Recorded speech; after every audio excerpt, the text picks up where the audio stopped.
Doctor Shri Shivakumara ಸ್ವಾಮಿಯವರು 2004ರಲ್ಲಿ ಬಸವರಾಜರ ಅಭಿನಂದನಾ ಗ್ರಂಥ ತರಲಿ ಮತ್ತು ಪ್ರಯತ್ನ ಪಟ್ವಿ.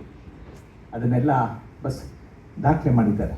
ಮೊದಲೇ ಮೀಟಿಂಗ್ ನಾವು ತರದ್ದು ತುಮಕೂರು ಜಿಲ್ಲೆಗೆ ಬಂದಾಗ ಬಸವರಾಜರು ನನ್ನ ಟ್ರೈನ್ ಮೇಲೆ ಕೂತ್ಕೊಂಡು ಬೇಕಾದಷ್ಟು ವಿಚಾರ ಮಾತಾಡ್ತಾ ಇದ್ರು.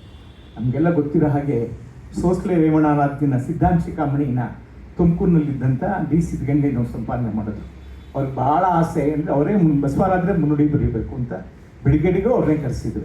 ಆಗ ತುಮಕೂರಿನಲ್ಲಿ ಸಿದ್ಧಗಂಗಾ ಮಠದಲ್ಲಿ ಜಾತ್ರೆ, ಪರಮಪೂಜ್ಯ ಶಿವಕುಮಾರ ಸ್ವಾಮಿಗೆ ಒಂದು ನಿಮಿಷನೂ ಪುರ್ಸೊತ್ತಿಲ್ಲ.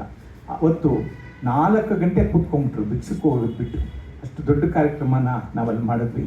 ಯಾವಾಗಲೂ ತುಮಕೂರು ಜಿಲ್ಲೆಗೆ ಬೇಕಾದಷ್ಟು ಸರಿ ಬಸವರಾಜರು ಬರ್ತಾಯಿದ್ರು. ಬಂದಾಗೆಲ್ಲ ಅಲ್ಲಿ ಶಿವಮುಖ ಶಾಸ್ತ್ರಿಗಳ ವಿಗ್ರಹ ಪ್ರತಿಷ್ಠಾಪನೆ ಆ ಸಂದರ್ಭದಲ್ಲೂ ಪರಮಪೂಜ್ಯ ಶಿವಕುಮಾರ ಸ್ವಾಮಿಗಳು ತುಮಕೂರಿನಿಂದ ಎಲ್ಲ ಬೆಂಗಳೂರಿನಿಂದ ಎಲ್ಲರನ್ನೂ ಕರ್ಕೊಂಡು ಬಂದಿದ್ರು. ಆಮೇಲೆ ಶಿವಮುಖ ಶಾಸ್ತ್ರಿಗಳ ಜನ್ಮಶತಮಾನೋತ್ಸವ ತುಮಕೂರಲ್ಲಿ ಮಾಡಿದ್ವಿ. ಭಾಳ ದೊಡ್ಡ ಮಟ್ಟದಲ್ಲಿ ಮಾಡಿದ್ವಿ.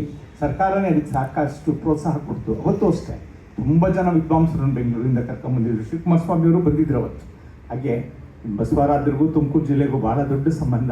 ಅವ್ರು ಮಾಡ್ತಾ ಇದ್ದಿದ್ದ ಕೆಲಸ, ಅವ್ರ ತ್ಯಾಗ, ಅದನ್ನೆಲ್ಲ ನಾನು ನೋಡ್ತಾ ಇದ್ದೆ. ನಾನು ಬಂದ ತಕ್ಷಣ ಪ್ರತಿ ಸರಿ ಬಂದಾಗಲೂ ಇದು ಹೊಸ ಹೊಸ ವಿಚಾರಗಳನ್ನ ಹೇಳ್ತಾ ಇದ್ರು, ಹೊಸ ವಿಮರ್ಶೆಗಳನ್ನ ಹೇಳ್ತಾ ಇದ್ರು. ಯಶವಂತವ್ರಿಗೆ ಭಾಳ ಹುಷಾರು ತಪ್ಪಿದಾಗ ಅವ್ರನ್ನ ತುಂಬ ಚೆನ್ನಾಗಿ ನೋಡ್ಕೊಂಡಂಥವ್ರು ಬಸವರಾಜರು. ಯಾವಾಗಲೂ ಫೋನ್ ಮಾಡಿ ಹೇಗಿದ್ದಾನೆ ಏನು ಅಂತ. ಜೊತೆಗೆ ಶಿವಣ್ಣವ್ರಿಗೆ ಅವರು ವಚನ ಹುಡುಕ್ಬೇಕಾದರೆ ಏನೋ ಹೊಸ ವಿಚಾರ ಹುಡುಕಿದ್ರೆ ಶಿವಣ್ಣ ಮಾಡು ಅಂತ ಪ್ರೋತ್ಸಾಹ ಮಾತನಾಡ್ತಾಯಿದ್ರು. ಅವರ ಅನೇಕ ಸ್ವಂತ ವಿಚಾರಗಳಿಗೆ ತುಂಬ ಪ್ರೋತ್ಸಾಹ ಕೊಡ್ತಾಯಿದ್ರು. ಶಿವಣ್ಣವರು ಸಮಗ್ರ ಸಾಹಿತ್ಯ ಪ್ರಕಟಿಸಬೇಕು ಅಂತ ಸಾಹಿತ್ಯ ಪರಿಷತ್ತಲ್ಲಿ DTP ಆಗಿತ್ತು. ಆದರೆ ಇವರು ಅನಾರೋಗ್ಯದಿಂದ ಪ್ರೂಫ್ ನೋಡಲಿಲ್ಲ.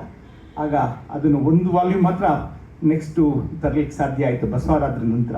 ಹೀಗೆ ಸಾಹಿತ್ಯ ಸಂಸ್ಕೃತಿಗೆ ಬಹುದೊಡ್ಡ ಕೊಡುಗೆ ಕೊಟ್ಟಿದ್ದಾರೆ ಅಂತ ನಾವೆಲ್ಲ ತಮಾಷೆ ಮಾಡ್ತಾ ಇದ್ದೆ. ನಾನು ಚಿದಾನಂದ ಮೂರ್ತಿಯವ್ರದ್ದು, ಸಾಶಿ ಮಳ್ಳಯ್ಯನವ್ರದ್ದು, ನಿಮ್ಮದು ಎಲ್ಲ ಶತಮಾನೋತ್ಸವದಲ್ಲಿ ನಾವೆಲ್ಲ ಮಾತಾಡ್ತೀವಿ ಸರ್ ಹಾಗೆ ಅಂತ. ನಾನು ಇವತ್ತು ಶತಮಾನೋತ್ಸವ ಇದೆ ಎಂದಾಗ ನಮ್ಮ ಸ್ನೇಹಿತರಾದ ಪರಮಶಿವಮೂರ್ತಿಯವರು ನನ್ನ ಪ್ರೀತಿಯಿಂದ ಕರ್ಕೊಂಬೋದು. ನಾನು ಇಲ್ಲಿ ಬರೋಕ್ಕೆ ಸಾಧ್ಯನೇ ಆಗ್ತಿರ್ಲಿಲ್ಲ. ಅವರು ಕರ್ಕೊಂಡ್ಬಂದಿದ್ದರಿಂದ ನನಗೆ ಬರೋಕ್ಕೆ ಸಾಧ್ಯ ಆಯಿತು. ನಿಮ್ಮನ್ನೆಲ್ಲ ನೋಡಿ ತುಂಬ ಸಂತೋಷ ಆಯಿತು. ನನಗೆ ಸನ್ಮಾನ ಮಾಡಿದ್ದಕ್ಕೂ ಬಸವರಾಜರಿಗೂ ಆಶೀರ್ವಾದ ಸಿಕ್ತು ಅಂತ ಅಂದ್ಕೊಂಡಿದ್ದೀನಿ. ಎಲ್ರಿಗೂ ನಮಸ್ಕಾರ.